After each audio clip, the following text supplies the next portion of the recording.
drummer of Nirvana. For whatever reason, I got to be the luckiest person in the world and also in Nirvana. But I have to give credit to all of the other drummers that came before me. Aaron Burkhart, thank you very much. Dale Kroger from the Melvins, who is my absolute drumming hero. Chad Channing. Chad, where are you? I know that you're here somewhere. I think you're here. Isn't Chad here somewhere? Where's Chad? Chad's around here, isn't he? Are you over there, Chad? Hey, Chad! So, here's the thing. Guess what Chad's responsible for? If you listen to a song like In Bloom, the that's Chad. When I joined the band, I had the honor of playing Chad's parts. So Chad, thank you very much for allowing me to play your drum parts. I appreciate that very, very much. Dan Peters from Mudhoney, who got to play one show with Nirvana. Thank you, Danny. But there's a lot of people that made this possible. People that you might not know. People that I grew up with in Springfield, Virginia. Like Michael said, really? You could afford the train? We came from this underground punk rock scene where there really were no awards or ceremonies or trophies. It was all about doing it for real, and the reward was doing it right and doing it for real and sharing the community of music, helping other musicians and inspiring people. And so I got really lucky to grow up in the Washington, D.C. punk rock scene where I was inspired by all these amazing people. Too many to list, but everyone from Chris Page to Ralph to Dave Smith to Ruben Radding to Pete Stahl and Franz Stahl and Skeeter Thompson, all the people that I've ever played music with, Barrett Jones, I have to thank all of you because I wouldn't be here. I'm also lucky that when we first started out, we didn't know anything about business. We were in a fucking van, you know, buying corn dogs from t-shirts that we had sold. And we were lucky that we met a manager named John Silva, and we met an accountant named Lee Johnson. And I'm happy to say that I've never, ever strayed from those two people in my life. That's like 25 years. John Cutcliffe and Michael Meisel, and I mean, it's a long list of people that I'm going to forget most of them, but most of all, I have to thank my family because I was lucky enough to grow up in a musical family in an environment that encouraged music.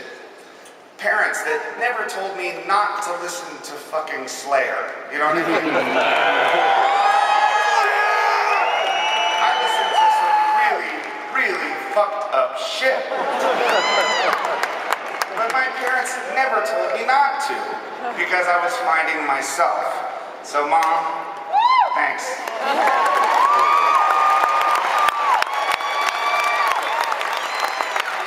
Thanks for letting me drop out of high school. Can't stay in school, don't do drugs. It's bad. I have to thank my beautiful wife, Jordan, and my two daughters that I hope grow up to inspire people just like every musician I grew up inspired by. Because I think that's the deal, is that you look up to your heroes and you shouldn't be intimidated by them, you should be inspired by them. Don't look at the poster on your wall and think, fuck, I could never do that. Look at the poster on the wall and think, fuck, I'm gonna do that.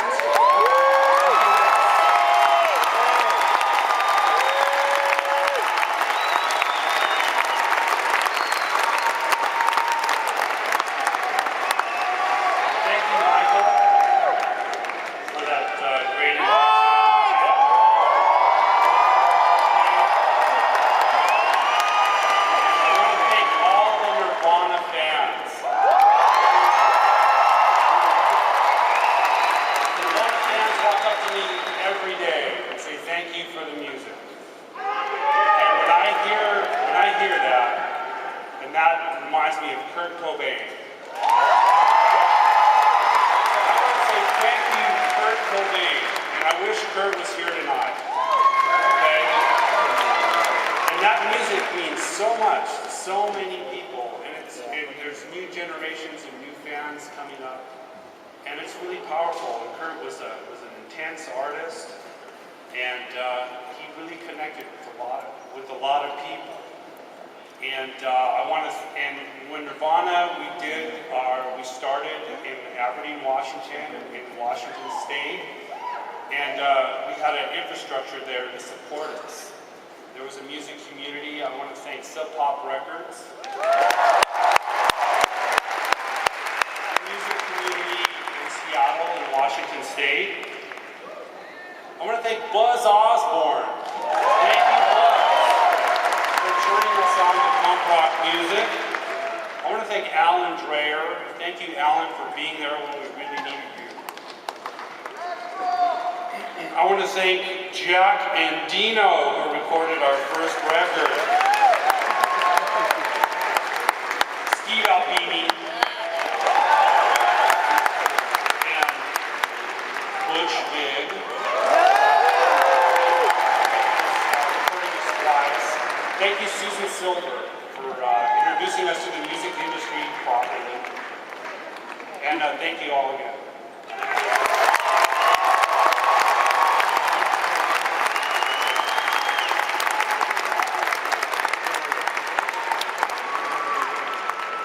I'm probably going to cry. I'm already crying. Because he'd be so proud. He'd say he wasn't, but he would be. I just miss him so much. He was such an angel. Thank you.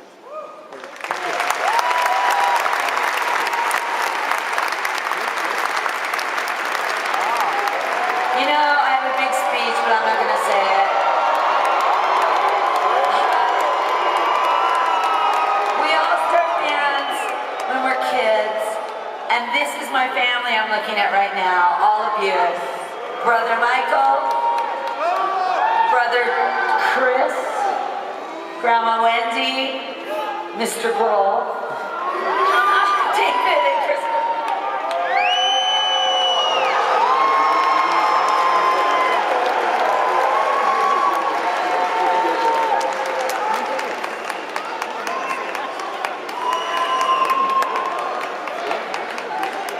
That's it. I just wish that Kurt was here to feel this and be this. 20 years ago, the Rock and Roll Hall of Fame maybe wasn't. But tonight, he really would have appreciated it. He would have appreciated Chris and Dave and Michael and his mother and his sisters being here. And I just want to give this to Frances, our daughter, who's not here because she's ill. That's it. That's all I have to say. Thank you so very much, y'all.